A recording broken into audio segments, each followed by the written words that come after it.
All right, and we're recording. All right, today I'm joined by Les Unite from the Voluntary Human Extinction Movement. Thank you for coming on the channel, Les. Hey, thank you, Mark. Good to be here. Yeah, I reached out to you, I think last week, because I was curious about some of your thoughts on the overall, I don't know what to call the movement, an anti-procreative movement. Um, how long have you been involved in this? I don't know, what term would you use? And how long have you been involved in all of this?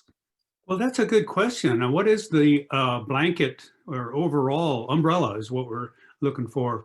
What's the umbrella term for uh, anti-procreation? Would that cover I it? don't know. That's what I've been using. It's just I don't feel like it's appropriate to use antinatalist movement when like I don't even know if child-free movement would even want to call themselves that. But we're using under the umbrella like yeah, the child-free movement, antinatalism, voluntary human extinction movement, birth strike, so forth. So I don't know. For Right. now, I'd say anti-procreative, I guess. I think so. I think that fits very well, and that's what we all want. And we just each one have a slightly different approach to it. And even within each approach, there are several approaches. Kind of Yeah. what humans do, you know. We split off from uh, I, that scene in Monty Python's Life of Brian, one of my favorite. You know, the people's Judean front split off from the people's front of Judea, and they called each other splitters. You know, but you know, we all have the one, and if we keep this in mind, we all have that one very common thing, and that is we don't think we should continue to procreate. And Yeah. we go off from there. Like Church of Euthanasia, that they had a lot of things going, but they said, but there's one commandment, thou shalt not procreate. So, Temporarily, because I don't know if you heard the interview that I did with Amanda and we did with Chris Corda. She's okay with if we meet like certain level of balance, then it's okay to procreate. oh So no. that seems to be counter to the whole start of it. Um, She's gone to the dark side. but yeah, how long have like when did you start advocating and becoming involved in the movement for anti-procreative thought? In the early 70s, I started promoting human extinction. I didn't add the V for quite a while because I assumed everybody would know that I meant voluntary. But it was when I got involved in environmental movement, and Paul Ehrlich had written The Population Bomb, and there were organizations all over the country for zero population growth. And I was the state person for, God, it was so long ago, I forget the name of it now. It's called the National Organization of Non-Parents, NON. And it was great. They had chapters, quite a few, but then they were located in New York, and which no problem there. They sent out newsletters and so on. But then they had a fight over who was in charge, and that pretty much used up all their energy, and it disappeared. So that's one of the reasons I'd hate to see VHEMT become an actual organization with a board of directors and you know, it's not a good deal. But you know, sometimes people pull it off. There have been organizations that get together and. But to answer your question, it was the early 70s, and in the late 80s, I had there was a time in there where I was being a step parent, and I pretty much, that's what I did. You know, when you're a parent, everything else pretty much has to go. You can dabble, but being a parent is a full-time job. Yeah. Especially if it's, for a while I was a single parent, and that is not a good situation. Definitely takes all you can do. But in the late 80s, I started calling it the Voluntary Human Extinction Movement. And by 91, I had the first newsletter out and put out 3 of them. And mercifully, the World Wide Web came along and saved me from all that paper, postage, folding, mailing. Oh man, oh, it's much work to get it out as it was to produce it. Yeah, I could just imagine. Yeah. So early 70s, how do you feel and how do you think the things are going so far now? Oh, they're exploding. I think it's wonderful.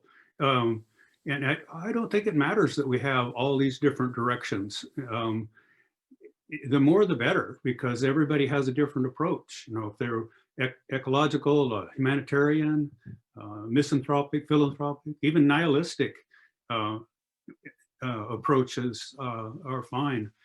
I think we would do well as antinatalists to not talk about having children. I think that's a mistake, because when we're promoting antinatalism, it's not about children. It's about not creating a new human who has a whole lifetime ahead of them. So when we say stop having children, it's a very short-sighted message. And also it has an emotional component, and it confuses things. You know, don't you like babies and children? Well, yeah, they're okay, but you know, in 20 years they're going to be driving cars. And so what we're really talking about is not creating new human beings. We should not, child-free, yeah. That's what they're all about, is not having children. Either they hate them or they don't want to bother with them. They love them and think other people can have them. That sort of thing is child-free. And that is what they are about. But I don't think VHEMT's definitely not about not caring for children. I mean, we're not a child-free movement at all. We're all in favor of taking care of the children that are here, which I think a lot of antinatalists take that position too. I think so. I think this is one of the highlighted factors that contrasts the child-free movement. And but see, this is, I want to try and state my position on this, because I like talking to people that I disagree with. And I very much want to continue exploring anti-procreative thought. So I'm in favor of everybody from all the different groups coming together and chatting and trying to hash out the nuances and so forth. However, as a social movement, I find it quite confusing, because pretty much everybody, or the majority of people that I've interviewed, I disagree with, and I don't even want to, like, if someone's like, oh, Mark, you're part of this antinatalism thing, I don't know anything about it, let's listen to the podcast, or let's listen to some of the interviews you've done. And it's like, well, wait a minute, before you guilt by association, understand that I have a completely different perspective. And I don't know, sometimes I feel like that confuses the general public, because people are like, oh, you're antinatalist, so that means you're child-free, you don't want kids, and you, I don't know, you want to have independence to travel and do all these things. And I was like, well, no, I'm coming from a different thing. But I don't know, do you think it kind of confuses things? I feel that's the way it happens. Everybody having a different, slightly different perspective is confusing. Well, if we put it under like one umbrella, that we're all under the school of anti-procreative thought. Yeah. And yeah, the general public's like, okay, so this antinatalism thing is part of this child-free thing. Unless you actually look into the nuance, I don't think, actually, I think I tweeted you with someone who's active in the child-free movement. I forgot her name. And she was like, yeah, you have to be very careful and clarify what your position is so you don't confuse the two. And that's fair. But we're all, you know, collaborating, so to speak, intentionally or unintentionally. Yes. Do you see like that as confusing the general public at all? Probably, but all we need to do is explain, like even child-free has several different branches. I mean, some people hate children and just love these dead baby jokes, which are so overdone. And others love children. you know.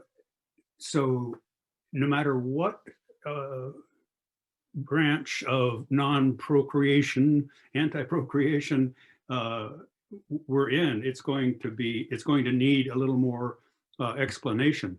Yeah. So, and sometimes it really gets difficult to do, like the birth strike disbanded because they couldn't shake the image of them one being sort of like antinatalists, and they were not. They thought their point was not that we should stop breeding. It was that we should hold out on breeding until the governments do what they need to do to correct the climate crisis, and then we'll breed. Yeah, it was like a theoretical pressure campaign to take this seriously. Right. Yeah. Uh-huh. Yeah. Yeah, and there's a young activist in Canada called, her name is Emma Lim, and she has an online campaign. People agree to procreate, not procreate. She didn't call it birth strike, to not procreate until Canada does what it needs to do to straighten things out. So it's the same idea. Yeah. So I've been noticing that people are now taking to the streets for even more. Well, they've done this before, obviously, but there's like stophavingkids.org. They're doing street activism to promote antinatalism in particular. Antinatalism International are promoting antinatalism internationally. And there's a new Japanese antinatalist organization as well. And that seems fine on the surface. But what I worry is it's kind of like, recently I went into a bunch of Facebook groups and Reddit, and I just tried to go into all these different spaces of child-free, antinatalist, VHEMT. And what I noticed, and this might be a negative selection bias on my part, but as you said, there's jokes about dead babies, there's parent hate, there's bigotry towards poor people, support for eugenics, support for one-child policy, and forced sterilization. So what I worry about is that if I'm going around saying, hey, you should become an antinatalist, by the way, here's a whole community that is talking about this stuff. I worry about information hazard, like it's some type of information contagion almost, for the negativity, the hatred, the bigotry. How do you navigate that for being involved for so many years? The first thing I do is try to understand how a person is thinking, what their approach is to life and everything. So I ask questions first so that I can answer their specific concerns rather than developing a spiel that fits everybody. And everybody's got a different way of looking at the world, and that's where I try to approach it. Now, the V, voluntary, really helps a lot because anytime somebody says we want mass sterilization, it's like, well, this is a voluntary movement. You'll have to form another movement to do that. Yeah, it's in the title, so you can't, yeah. Right. And actually, the title pretty much is all that is the whole thing. All the rest is just frosting on the cake. We want to voluntarily have humans go extinct. Yeah. That's it. So yeah, with antinatalism, as you say, it does branch into other things and people get confused. But I don't know how you would get around that. It's just going to happen. Yeah, that's one of my concerns, is because like even for the Church of Euthanasia, right? Like they had a case where they posted stuff about like death instructions or suicide instructions, and they took it down. But within the antinatalism movement, the creator, well, one of the creators of the Antinatalism magazine, Ji Woon, are you familiar with him? No, I'm not. He killed himself. Oh. Mm-hmm. Now, I don't know his motivations, but he wrote about something called pro-mortalism, which was saying that it's better to cease to exist as soon as possible. Now, in that, if my interpretation is right, is that we have external motivations to continue to exist, for example, reducing suffering, and not causing harm to others. So I'm putting in that stipulation. But since I got involved, I've seen the one of the creators of the magazine kill himself. I've heard someone go to that Church of Euthanasia website also do that, though they were just probably looking for methods. One person that was interviewed in the podcast, Creep, passed away. And then someone who I think was quite active in the YouTube world in terms of a comment section and had a YouTube channel, also passed away. Nadeem Ali, a SelfImmolator. And again, with all the negativity stuff, I worry that I'm introducing people into a community that has potential for a lot of harm. And I don't know how to navigate that, because for me, this is a philosophy of compassion and trying to prevent harm. Right on. Same here. And so when I see like hatred of babies and pregnant women and all this stuff, I'm just like, yeah, I'm at a loss. I'm at a loss. And if the movement gets bigger, maybe there's some self check-ins, like there'll be more moderation and stuff like that. But I don't know, like I'm just still worried about is this potential for harm for others? Well, people add things on that weren't there originally. Suicide, I don't think suicide has any bearing on antinatalism. Natalism means giving birth, and we're against giving birth. There are a lot of, from just reading the Facebook groups, I didn't go to Reddit, but there are a lot of very depressed people, naturally. Right. There's plenty of reason to be depressed. And sometimes it seems like they're cheering each other up by sharing their depression, but it can also, of course, feed more depression. The one Facebook group I'm thinking of, that's antinatalist, they don't want talk of suicide. That's a subject they don't want in the group. And I can see why. But yeah, I guess there's always that danger. Like sometimes an interviewer will ask me, well, what if somebody comes along and takes vehement and wants to make it involuntary? And so, well, it wouldn't be the same thing, would it? It'd be something else. So, and that's with antinatalism. It's not a suicide cult, and it's not.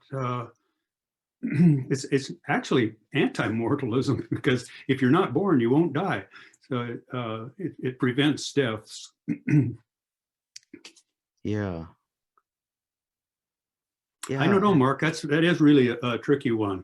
I mean, like the Abrahamic religion is a good example of what humans do. And it started out with Abraham, and then with the Jewish religion, and next thing you know, the Christians come along and add to it, and they split into Protestants and Catholics. And Islam comes along and has the same God, starts with Abraham, and they take their Sunni and Shia, and even the original Jewish religion has split into factions. Maybe it's just how evolution, well, that is how evolution works. Maybe human evolution, social, works the same way. Yeah. And then they fight each other over it. Well, like I actually really enjoy this philosophy. I think it's quite illuminating, and like I think I don't know, it makes a lot of sense to me. It puts a lot of ethical questions to rest, where I just feel more comfortable being an antinatalist and talking about that. So I think there's positives to it. And also, as you were saying, like people, when they're talking about depression and stuff like that, they sort of feel less alone when they can find others to find solace in some of their pain, right? Sure. Yes. And so like I can see that, but yeah, like I don't know, like I've been being very cautious. For example, on my channel, I have a discussion with a pro-mortalist. His name's Daily Negativity, and I've had him on the channel a couple of times. But I set that up, I put a disclaimer on it. I was like, I don't advocate for this, but we're going to talk about this. And I set it up as like 18 plus because I was worried about whether or not people would take that as a philosophical justification for hating life or hating themselves and wanting to off themselves. Um, like that's the best I could do. Right. Because another thing that's happened in the antinatalist groups, at least one in particular, is that you can't talk about, as you said, suicide, which is fair. I actually have that in my group as well. However, pro-mortalism is talked about in the philosophical literature. You know, not just it's not better to have been, but it would have been better to have to go as soon as possible. There's a famous quote that I can't think of right now, but there's some dangerous ideas that I feel like there's implications of antinatalism. For example, we can't talk about uh, extinctionism, right? Or trying to non-voluntary bring into extinction by other means, or veganism. Some people have banned that discussion, and intellectually, I find that, like, I understand they're trying to not promote a dumpster fire infighting, but intellectually, you're kind of limiting the discussion, are you not? Like, what do you think about that? Yes, yes, it's very true. And much to my chagrin, I had a Facebook VHEMT group for a long time, Mm. and there were over 1,000 people in it. And once the hunting and vegan arguments started going, they took it over, and there was no room for anything else. So somebody said, okay, we are creating a new Facebook group for this discussion. And I don't think I ever actually outlawed it. Really reluctant to do that, as you say. But that the problem is that's all that people talk about once they get going on it. Yeah, it's hard to, again, that's another problem of like, how do you navigate that when you want to have a space where you can talk about all these ancillary ideas, but at the same time, when you do allow that, it it takes over the conversation, and people start to infight and cause more drama, and it no longer becomes an intellectual exercise of understanding. Um, so yeah, those are two problems so far that Yeah, I've yeah. seen, And and then people leave who really wanted to discuss the philosophy in its, pure form, if there is such a thing, but they didn't come here to, even the vegans didn't want to argue with meat eaters. So, yeah, it is a problem. I don't know how to deal with it. I never yeah, did successfully deal with it. how what Maybe I are should have just outlawed it. I don't know. I just hate to do that. yeah, I would hate to do that too, but like I'm upset that that these conversations are not allowed to happen. But like as a moderator, like I've moderated other groups, I get it. I totally Yeah. understand it. Uh-huh. I just, again, I have no idea what the solution is, Yeah. and yeah, I don't know what the future is going to hold for this type of stuff. And I feel a little bit pretentious saying this. Sometimes I feel like philosophical conversations, you have to have the mental constitution to actually engage in that discussion, to even talk about, say, negative utilitarianism, or yes, if you're going to apply antinatalism to all sentient life, like, I'm not saying to exterminate all life, but what I'm trying to say is that if they hurt like we hurt, well then what do we do about that? Like, how do we talk about that politically, philosophically? What are our moral responsibilities and non-responsibilities? Just even asking the question without even trying to assert a prescription on it, just to be like, okay, well, let's talk about that, right? Right. Um, Yeah. So like I have no idea. Like I feel like yeah, you need to be able to hold back trying to push forth what you want. So like I am vegan, but I'm more interested in getting people to think critically about why we use animals the way that we use them than just trying to say meat is murder, period. Right. Um, so yeah, so again, those are just two things that I've noticed. How would you explain to someone who's new the difference between Les Unite's philosophy with the Voluntary Human Extinction Movement and David Benatar's antinatalism? I would say that VHEMT isn't a philosophy of its own, but that there are many philosophies that lead people to that awareness. And antinatalism is one of them, a very big one, in fact. But there are other reasons that people consider themselves a part of the voluntary human extinction movement. And I don't know as though Benatar really likes the idea of being associated with human extinction. I mean, he has said, yeah, that's what's going to happen, but that's not what, he's not promoting that. He's promoting not procreation. Yeah. And so, and I think this frustrates some people because it's like, well, yeah, if you take the antinatalist position, then it follows that human extinction would happen, but that's under the assumption that like everyone would voluntarily do this. Not too likely, is it? Yeah, and that kind of bothers like some people as well. Sure, of course. I'm okay with it. Like be the change, you know. Like for me, if there's like 5 people, let's say I convince 5 people to voluntarily cease procreation, then yeah, those children won't come into the world to suffer and die, and at the same time their children's children, so forth and so forth, right? Yes, right. And it's kind of like, I don't know if you ever heard the starfish story where like some kids walking across this beach and putting starfish that got washed up onto the beach into the ocean again, and someone's like, well, what, you can't save them all, what's the point? Is well, I saved that one and it means the world to that one's person, right? Right, right. And I think that fits within these types of ethical theories. I think so, absolutely. When somebody tells me they got a vasectomy, they were kind of leaning that way, but not sure. And then they read something I wrote and they decided, okay, I'm going to do it.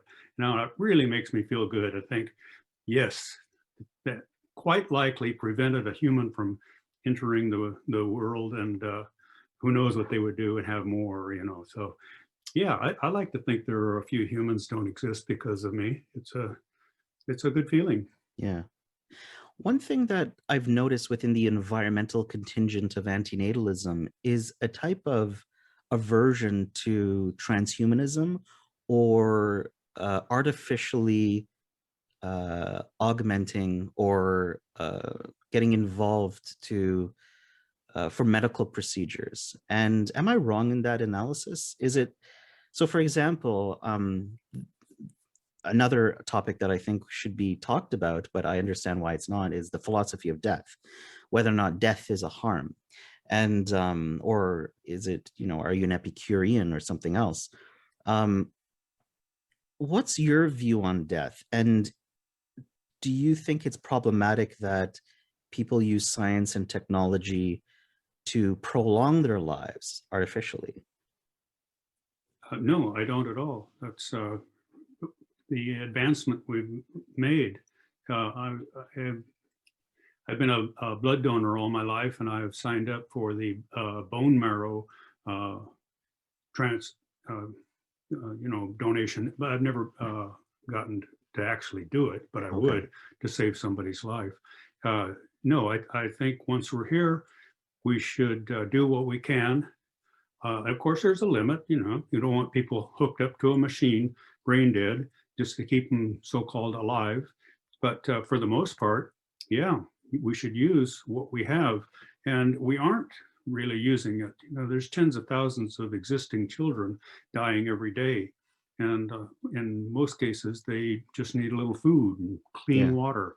And so I think what we need to do is figure out a way to take care of everybody on the planet who's already here. And if that means some medical help, yep, that too. And if somebody disagrees, and I fully understand, they say I would never donate blood because it might save the life of a breeder, then, then I've got that's on my conscience, Well, yeah, that might happen. Okay, and I've seen conversation about like organ donation, and yeah, Yes. I agree with you. Like I'm in support of bone marrow transplant and blood donation, and even organ donation to help others. I think that, yeah, while we're here and we have an interest to continue to exist, and again, you get to determine the subjective quality of life that you want to live, then I think it's a good thing that we can help each other in that regard. And I don't think let nature take its course, because I feel like nature would take out a lot of weak people and and I think as a human society, we have a responsibility to take care of the marginal cases in our society. Yes. The human family, I think we're all one family, and we need to help out our brothers and sisters and people who don't identify as binary. Yeah. Was I wrong though in that analysis of like that conversation that happens? Because like I feel like I've seen that a couple of times where people are like, well, let nature take its course, let the weak, in nature, the weak don't make it. There's a type of wisdom in the environment and in nature. Am I wrong in that, Yes. or like have you seen that? Oh no, I've seen it too. Sure. Okay. Yeah. But we're not when have we ever let nature take its course? That's pretty rare anyway. And these people often are having health problems because of our interference in nature. They wouldn't have cancer if they weren't living next to a refinery, that sort of thing. Yeah. So, saying let nature take its course when they've been poisoned by lead in their water. Yeah. Okay, thanks for clarifying that. Yeah, I wasn't sure what your position was on that. I'm glad that we agree on that. The and also I mean, it's in the title, but like I didn't know this was I haven't paid too much attention to the groups. I've been working on the projects that I've been working on, so I get kind of distracted by that. But the conversation about forced sterilization, I found troublesome. I didn't know that was something that gets brought up quite a bit. Now there's always pushback, and I think that's good. Checks and balances. Yes, right. So I'm not saying that this is the majority of the conversation, but that I have seen. No, it is. It's a fringe. Yeah, exactly. That is just more of human domination. We see a problem, we want to take a hammer and fix it. It's in fact that's part of the problem originally with awareness of human population. It was all old white guys mostly, and women were trying to get reproductive freedom, like Marie Stopes and Margaret Sanger and a lot of others. The women were approaching it, not trying to cut down on the population, but it give women the opportunity to have fewer or none. And I think that, of course, that's now we've come around to see that, oh yeah, that is the way to do it. But men have this mechanistic approach to it. Oh, the baby machine is overproducing. Let's find the correct valve to fix that, and that's the domination concept or orientation that people who want to have involuntarily sterilization, and I would bet it's mostly men. But right now, there are hundreds of thousands of people who want some kind of birth control, a lot of times sterilization, and can't get it. So why are we talking about forcing people to have something that they want and can't get? That's ridiculous. Yeah. I actually tried to get a vasectomy, but I was denied. What? You're too young? Yeah. Well, at the time they said I was too young, but I think it was early 30s. And oh God, yeah, I thought that was hilarious because I'm That like, is, at what age am I allowed to do this to my? But I'm gonna try again in the future. yeah, Yeah, it's a great relief. yeah, and you've had the have you had it done? Oh yeah, I was 25, Oh, okay. but I did have to talk him into it. It wasn't automatic. Uh, Mm. The what keeps you motivated after like all these years? oh, it's fun. It's still fun. Uh, talking with people, they say the darndest things when you present either antinatalism or voluntary human extinction, and or anti-procreation, basically. It's amazing to hear and to hear themselves talk too. They're going, well, yeah, I don't know why I want babies. I just always have wanted a child. And so uh, even though one would think I've heard it all, there's still some nuances, and every human is different. And yeah, I haven't finished yet. I have to write a book, then it'll be done. Oh no, then I get to go on a book tour and Yeah. have a lot of fun with that, and then I'll be done. This is kind of coming out of nowhere, but I was curious, what's your view on adoption? Oh, I think we need to adopt. Um, we need to adopt kids, of course, take care of the ones that are here, but creating or not aborting because you want to adopt the fetus out when it comes to term, uh,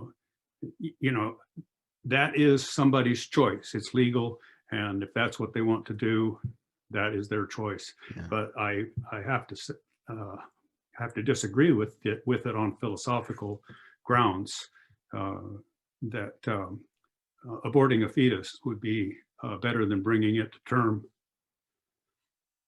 Yeah, okay. Yeah, I was going to ask you what your view on abortion is too. Only if somebody's pregnant. Can't just have it anybody. Yeah. Pregnant and don't want to be. I guess that's another. I could probably assume what your position will be on this, but what's your view on surrogacy? Yeah, that's yeah. Well, where it's legal, they I don't think they have exactly the right to do it to that person, but then I'm not sure people have a right to create a new human and bring them into the world without their permission. But it's legal, and I wouldn't make it illegal. With surrogacy, that's another matter. Some countries have made it illegal, and maybe it's not a bad idea. That's, but it's a voluntary movement, VHEMT, and when I'm speaking for VHEMT, I'm not taking any involuntary methods, and that I guess that would be involuntary. Yeah. Do you worry about guilt by association by people who advocate for ideas that you disagree with? Like if I don't know, if I say I'm part of the antinatalist movement and there's a bunch of people advocating for things I disagree with, like, do you worry about that at all? Like people putting you into the same camp as some of these people? Well, yeah, it does happen. And the last time I was confronted was at an information table, and I didn't handle it right. So I'm ready for next time. A woman came up and said, how can you support this when it has been associated with genocide and racism, and I forget what else. She had laid out a bunch of them. And I started trying to address the whole thing. And I realized I was mansplaining, and I was not getting the job done. And what I should have done was say, can we take this one at a time? Was it racism you were concerned about? And then I can, one at a time. It's easily, ecofascism, and I'm sure you've heard of that, is Right. being thrown around all over the place. And I'm working on, I'm researching it to write a blog on it just because it has spilled over into overpopulation awareness.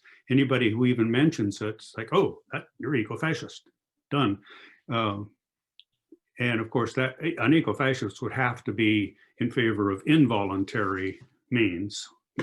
That's fascism kind of defines it that way. So there Yeah. had never been anybody. Yeah. What is eco-fascism? Well, it depends on who you ask, but I would say that you just take the eco, you're concerned about the ecosphere, ecosystems, and fascism is taking away freedom and forcing it, giving up human rights for the good of the environment, I think would be pretty succinct. Okay. But some of those definitions are, one was saying they always have an interest in Norse mythology. Well, okay, that's quite a specific definition. So, but it's getting applied to anybody who is concerned about procreation of humans. So, are there any groups that openly advocate for eco-fascism? That's a thing. I don't think so. I think that it has become a media thing, and then they're gleaning social media, try to find people who say things. And the El Paso shooter and the Christchurch shooter, both in their manifestos, express some concern about too many people in the environment. So bingo, there they are. They're eco-fascists. Wow. And, they really have to stretch it to. I mean, they're applying it to David Attenborough and people, and the chimpanzee woman, good. Oh, Jane Goodall. Yeah, there you go. And it's ridiculous that. However, I think it is a vocal minority, and the media is just having fun with it because it gets clicks. But eventually, it'll go away. And at the same time, surveys have found that people really are concerned about human overpopulation and are ready to talk about it. And I think it's just below the surface, and things will change suddenly. And I hope at that time we don't have any eco-fascism, mandatory sterilizations or anything like that. But the longer we wait to have the longer it takes for this awareness to come about, the fewer rights people will have when it does. Yeah. Women are always the ones who are victimized the most whenever a government wants more or fewer offspring. Again, I could probably assume your answer on this. What's your view on like one-child policy? Well, that's a really interesting one. And a couple of World Population Balance in St. Paul, Minnesota, have a podcast called the Overpopulation Podcast. And they used to say one or two, please pledge to have one or two. And now they are saying pledge to have none or one, and be sure to stop at two. So they are getting more towards the one child. And of course, they are not talking about mandatory. That would be a no starter for just about anybody. And there's a group called Having Kids in San Francisco. The organization is promoting single child families for those who want to have children. And they are not promoting having children. But for those who do want to, they say you can give your resources to one so much better, and take care of one better than two. And there was a book Sarah Connolly wrote called One Child, Do We Have a Right to More? Arguing that a one-child global policy, actually, probably, would be the best thing for humanity and whatever, we would eventually start shrinking. Well, what would a policy look like? Yeah, that's a good question. I mean, in China, they just say, okay, that's it. But we aren't a closed society like that. And then I don't know how they would ever bring it about. But what we could start off with is stop encouraging people with baby bonuses and that sort of thing, and phase it out. You don't want to harm children that are already here, but and not only not encourage, but also not encourage procreation, but encourage people not to, and give them the wherewithal. Even Iran, of course, they reverse it now, too bad, but they dropped their birth rate way down simply by having campaigns for happy families, happy small families, and also contraception was available everywhere. They went out into the rural areas, and it just went way below 2 in a hurry. And then, of course, they're going, oh, we need more people, so we fight our next war. So that's, but it shows that it can be done without coercion. Yeah. Just when women aren't forced to procreate, they tend to not do it. Yeah, I'm definitely against like coercion by a state or government. But yeah, there's ways to encourage people to have less. Yeah. Yeah. Fewer offspring. If I was like an entity of the overall anti-procreative thought / movement or whatever, what advice would you give me? Well, first I would say congratulations for being a part of a wonderful philosophy. Oh, is it a philosophy? Anti-procreation? I guess it is. Let's call it that. It sounds sophisticated. and I'd say it's a wonderful thing you haven't done, because you are preserving wildlife habitat and you're not creating someone who will suffer. So I would say you deserve an award. In fact, I have an award for you. It's called the Meritorious Service Award for service to planet Earth and the human family, for easing of crowded conditions and preservation of wildlife habitat. So that's like someone who gets involved into the movement, right? Well, actually, anybody who gets a vasectomy automatically gets one. But okay. No, you don't have. Nobody has to get involved and do anything to be a part of VHEMT. It's mainly a state of mind. There are people who have kids and then become VHEMT. Yeah. Actually. What advice would you give to the movement going forward? To the anti-procreative movement? Yeah. Yeah, I'd say continue to raise awareness in whatever way that you see best,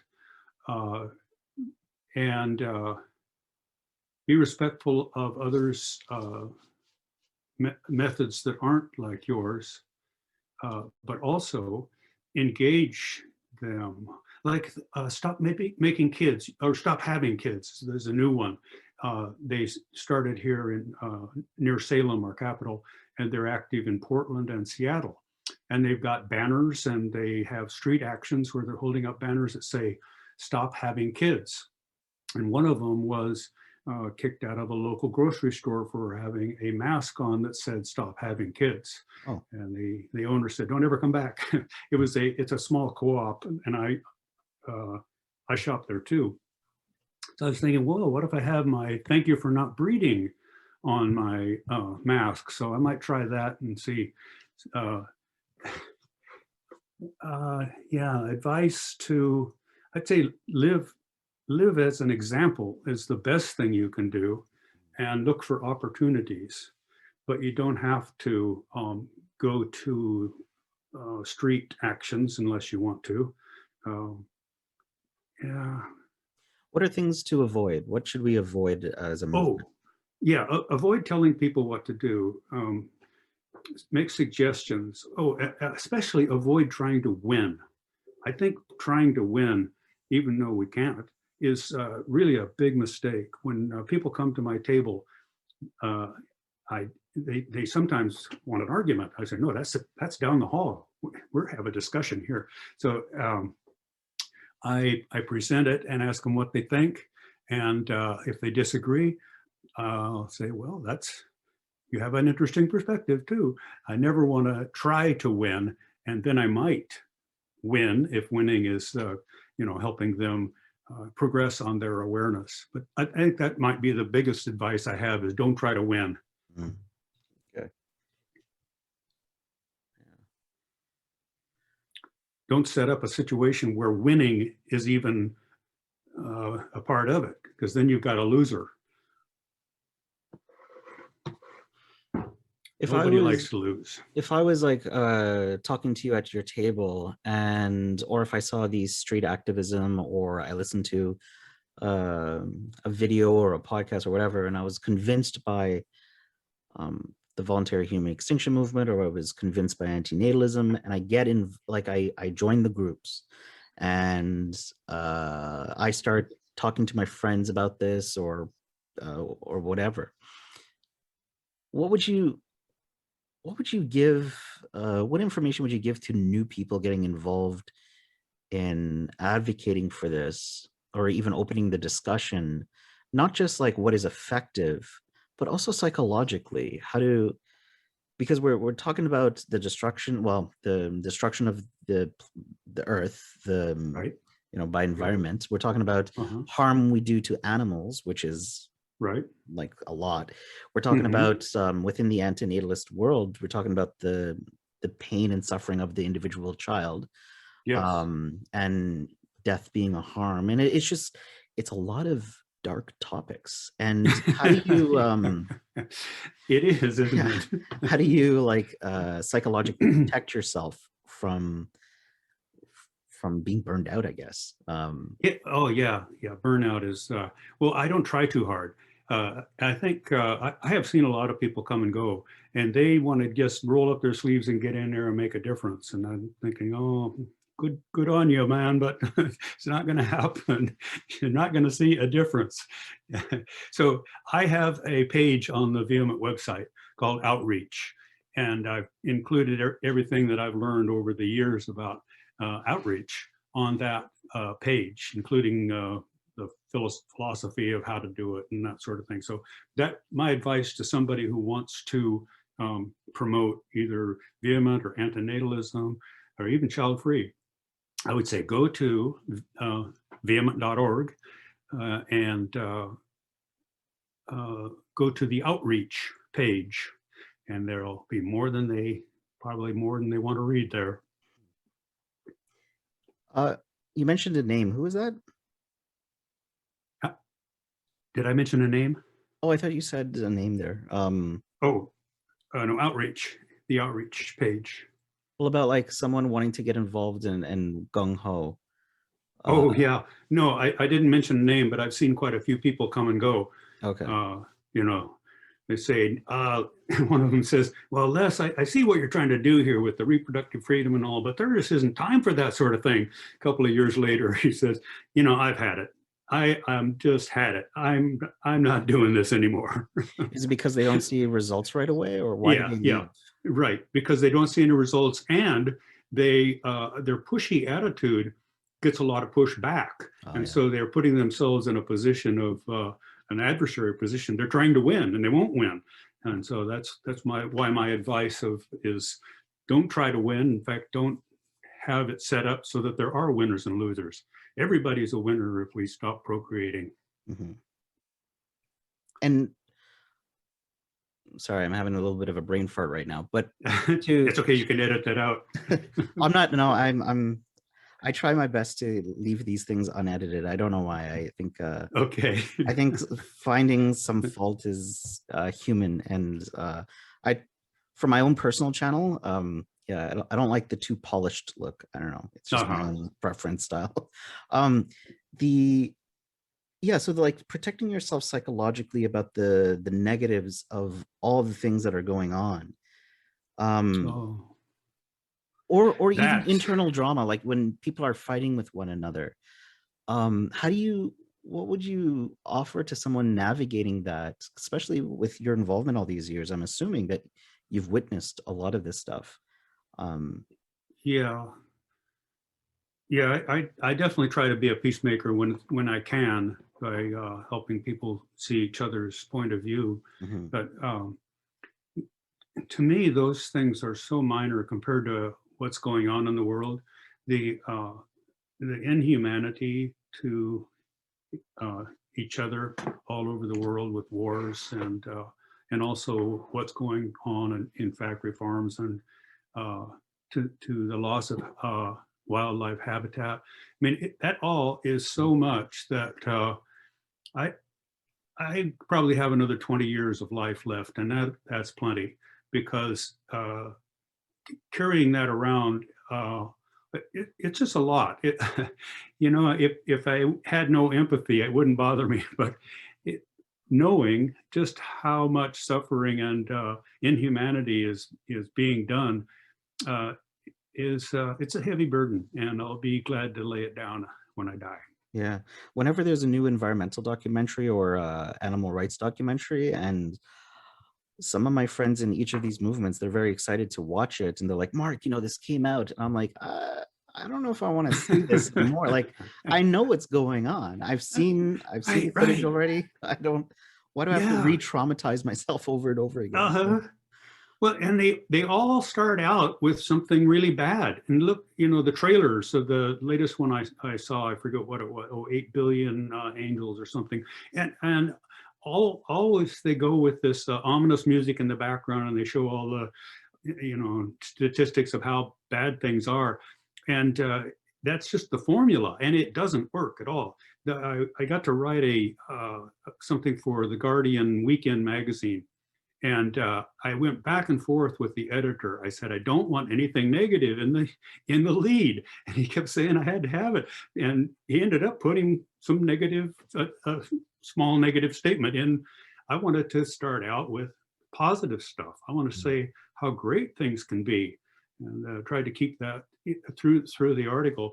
But not only do filmmakers make it that way, I think their sponsors want to see it that way. They just think, well, okay, we start out, scare them with how bad things are, and then we give them the answer, right? No, they won't even get that far. I don't watch them. Like you, I already know. Thanks. Yeah. Is there a way of advocating for vehement or antinatalism in a in a positive tone, in a positive way? Yeah, I think everything can be turned positive. Like I have a chart at the table, and it says preserve wildlife habitat. And it says each new human not created preserves, I think it's 20 acres right now. It changes. And I could say, uh, don't destroy 20 acres of wildlife habitat by breeding. So all you do is switch it around and say, this is the good you can do. You can preserve 20 acres of wildlife habitat simply by not having by not creating another human being. Yeah. Even if you've already had one, just don't create another one. You'll save 20 acres. So it takes a little thought, but every negative can be turned into a positive if we just think about it.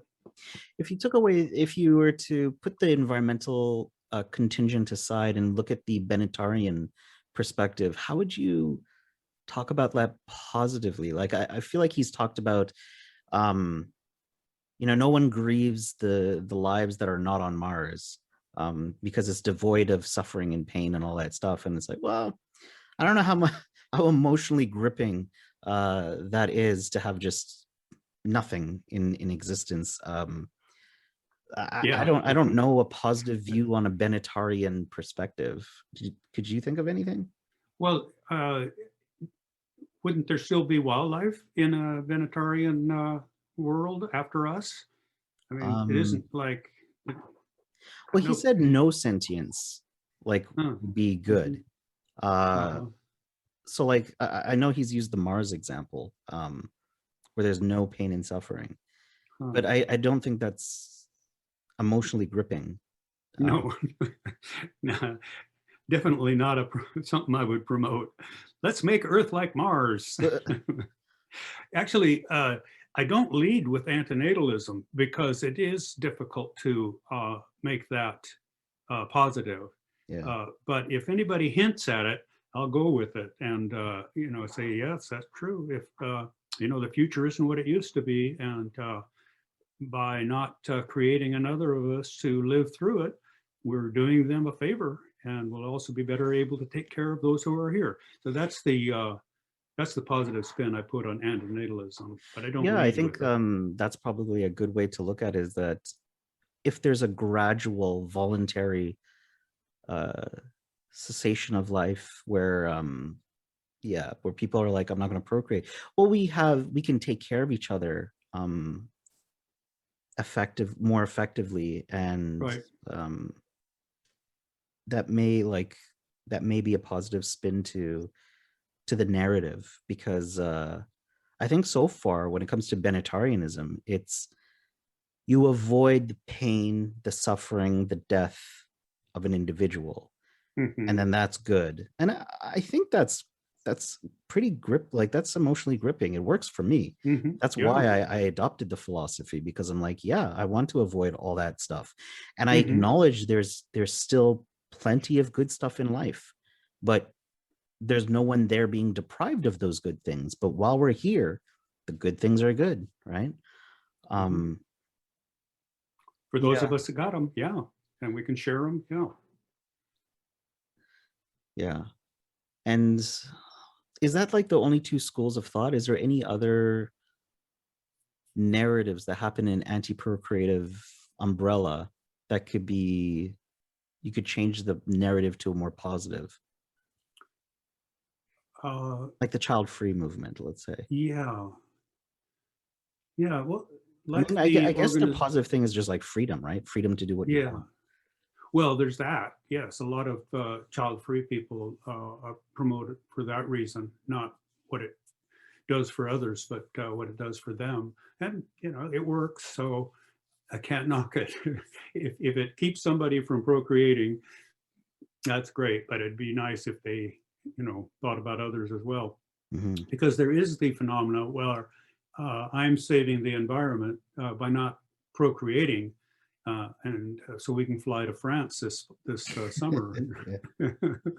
Well, yeah, that's what I was just going to say. Like, can a child-free person actually cause more environmental damage by living extravagantly and using a lot of consumption and fossil fuels and so on? That's true. There is a trade-off, and China has there are about 400,000 fewer Chinese people, but everybody's been lifted out of poverty. They don't have any abject poverty, and so their standard of living has increased greatly. And I don't know if I've never seen figures, but I wonder how great the environmental advantage is of not having 400,000 more. But now everybody's getting their washing machine and driving cars and so on. I mean, they should. I'm not saying they shouldn't do that. I think that's one of the benefits of having a lower birth rate, is that people are able to have the things that they like to have, like not being hungry all the time. But that is the trade-off. We can't just say, "Oh, fewer people, good, no problem." Mm-hmm. I mean, undoubtedly, it would be better to have fewer people, uh, but yeah, we do spend it on other things when we, if you go car free, then you've got money to spend on something else that might not be all that great. Yeah. There's, if we're like steering a ship into a direction on the open sea, and this is the anti-procreative movement or thought or philosophy, whatever you want to call it. There's multiple possibilities of where it can go. Where do you see it going? Forward, always forward. Oh, wait a minute. No, we want to go backwards. we want to turn this ship around and go the other way. I meant that like rhetoric. Like,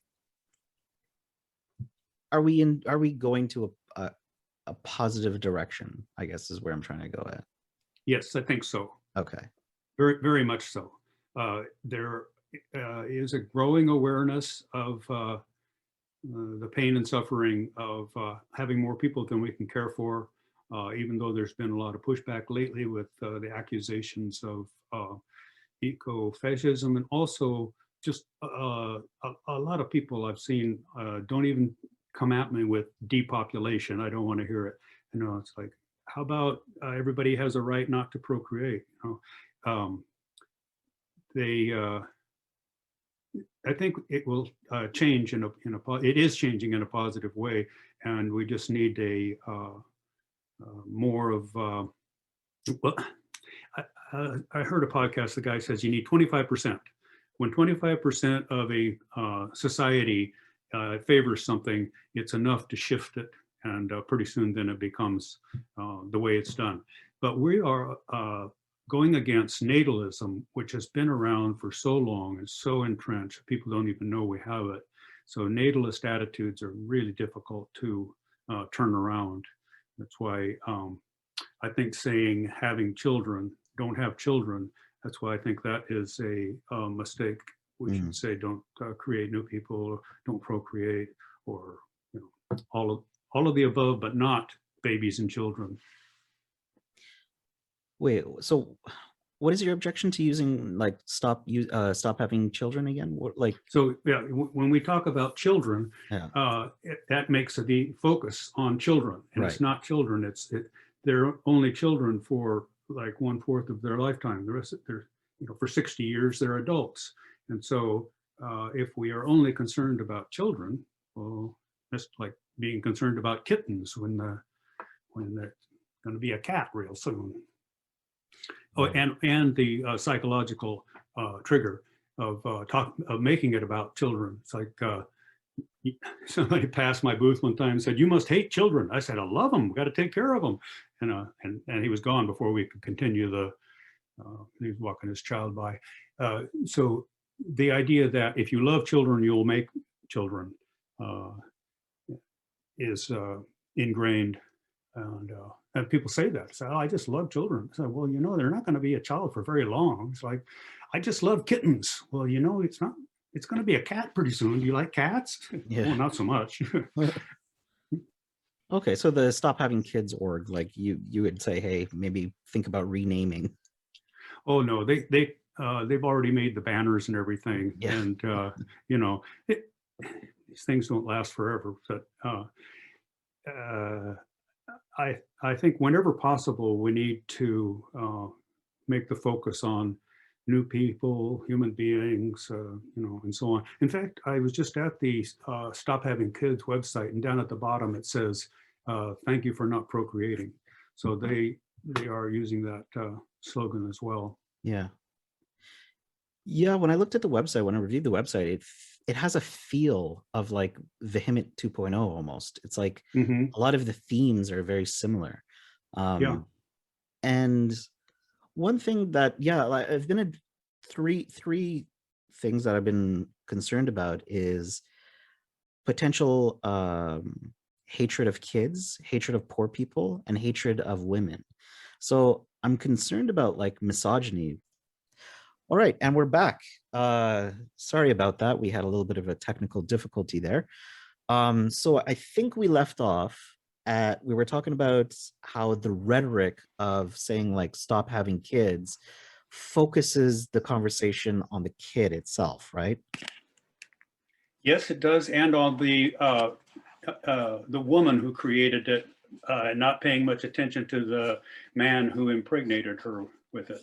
Yeah, and that was my follow-up question, was that how do you avoid that type of rhetorical device of when people say, well, you're an eco-fascist or you hate kids? And I think the other thing is charges of misogyny against pregnant women.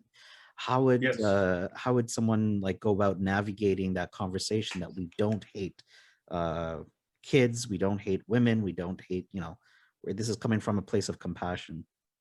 Yes, and I think it's important that we choose our words carefully so that we are not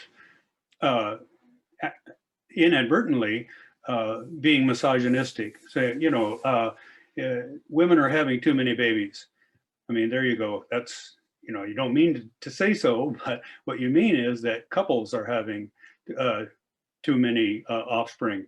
And saying that we want to take care of the people who are already here, and even if they say you hate children, then I do make it about children. In that case, I say, no, we need to take care of the children who are already here. We're not doing that. I love children. That's why I'm not making any more.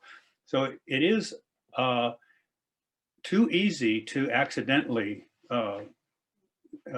be anti-woman, anti-children, or at least sound like it if we choose our words not carefully enough. Yeah, I definitely think we have to look at the word that we're using, so we're not yeah. Right. And that is, there is a lot of misogyny. The patriarchy is strong everywhere. There is no gender equality, does not exist in any country. And some of them, like some places might like to think so. And as a result, reproductive freedom, full reproductive freedom, does not exist anywhere. Well, you found out when you tried to get a vasectomy. Like, yeah. That's a violation of your reproductive freedom. Yeah.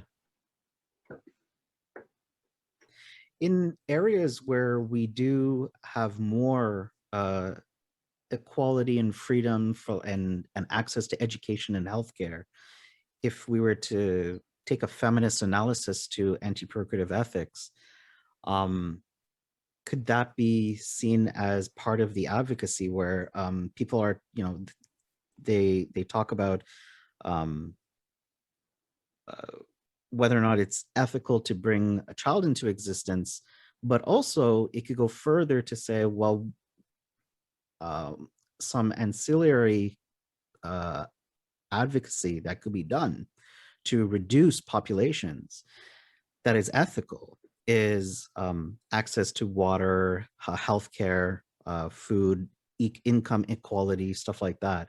Yes. From what I've seen and read, that does tend to reduce the population. Is that true? Is that what you've witnessed as well?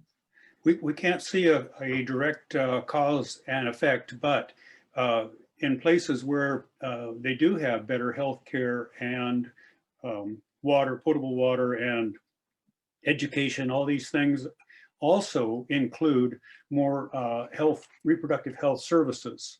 And so they all kind of go together. And so it's difficult to pick out which one it is. Contraception is and reproductive health services are only good if the woman has a chance to use it. If in patriarchal society, cultures, they have the highest birth rate, and women are not given as much freedom to choose. In fact, the UN FPA, did I got that right? UN, yeah. The population branch of the UN has just now come out with a really lengthy document on a PDF that starts off by saying that half of women on the planet do not have full autonomy, reproductive freedom. There are, wait, how many? There's child marriage, arranged marriage. They don't get to say whether or not they can use contraception. And, I think that's a huge, yes, that's a feminist perspective. Yeah, what's the percentage again that you just said? Half. They said half. I haven't finished reading it. In fact, I barely started it, but that is their lead. Wow. And they're including arranged marriages and yeah, I think FGM is part of it too, but it's a lack of reproductive freedom. And, if people want to talk about making things mandatory, let's just make them voluntary, easily, acceptable. Yeah. There's a lot of room for collaboration with other human rights organizations. Yes. That talking about offering, yeah, access to reproductive health services and stuff like that. Yes. And they are reluctant to talk about population size. They want to keep the conversation about reproductive freedom, and I think that's fine. They just don't want to get bogged down, with the other stuff. Is there a way, like if you're a volunteer with the Voluntary Human Extinction Movement or any of these other antinatalist organizations that have been started, where if like I wanted to work with, I don't know, a human rights organization to address reproductive access to reproductive health services, what how would you go about navigating that without because if someone Googles like what you're into, it might stain people's perception. It's like, oh well, you're advocating for voluntary human extinction. That's not what our organization's about. But like, you still want to help that organization, and I don't know, like, would there be a conflict that happens there about trying to volunteer for that type of stuff? Well, you would volunteer independently of the movement. Yeah, there is no organization that can endorse VHEMT. VHEMT can endorse organizations, but it is not implied that they will reciprocate. Right. Especially the population organizations. We're an anathema to it's like, oh no, we're not like them. So that's okay. I mean, I know their position. They have to maintain a base, and that's also why they don't say 0. They say 1, maybe 1, and hopefully none if you but they have to be really careful, and we don't. Mm-hmm. It's been a while since I visited your website. Do you have like groups that you promote on that website? I really haven't. I have a page of connections, and of course, those groups are in there, but I haven't really updated as much as I should. And I definitely want to include this new PDF from UNFPA, United Nations Population. I don't think the letters stand for what they call themselves anymore. Anyway, it's the population arm of United Nations, and they go to great extremes to avoid talking about population as a goal, targets. They don't do that. Targets for numbers of people, I mean. They have targets for increasing availability of reproductive rights. Okay. As part of, in fact, gender equality is one of the Millennium Development Goals, and hidden within that is reproductive freedom. They can't make that one of the goals, or they won't get it approved by all the other patriarchal nations that have to approve it. Are there any other organizations that you'd support and advocate for, or like, yeah, support? Yeah, Planned Parenthood for sure. And if I were in the UK, it'd be Marie Stopes. And the Center for Biological Diversity is a major organization that actually acknowledges that human population growth is causing extinctions of species. Mm-hmm. And they have endangered species condoms, and they give me a supply so I can pass them out at the table. They're a big hit. Do you have any upcoming events happening for like speaking engagements or tabling or anything like that? I wish. This pandemic has really put the kibosh on it. Yeah. Well, I always have street fairs and conferences, and there just aren't any. And they've tried to go online. The Environmental Law Conference in Eugene at the School of Law has gone online, but I don't know how successful it was. I considered, doing something with them, but I just didn't have time. Yeah. Okay. Well, I feel like we've solved all the problems. I think so, yeah. Got that out of the way. Was there, did you have any final thoughts before we close up? Or was there anything that we should address or? I think we've done a very good job of covering it all. And we hope that everybody's listened to this point. If we keep talking, they might not. Yeah. Yeah. Thank you again for taking the time to talk to me today. I really appreciate your time and your thoughts and your inputs on this. And yeah, just thank you very much. I appreciate it. It's been fun. Thank you very much, Mark. Thank you, Les. Take care. You too. Bye-bye. Bye-bye.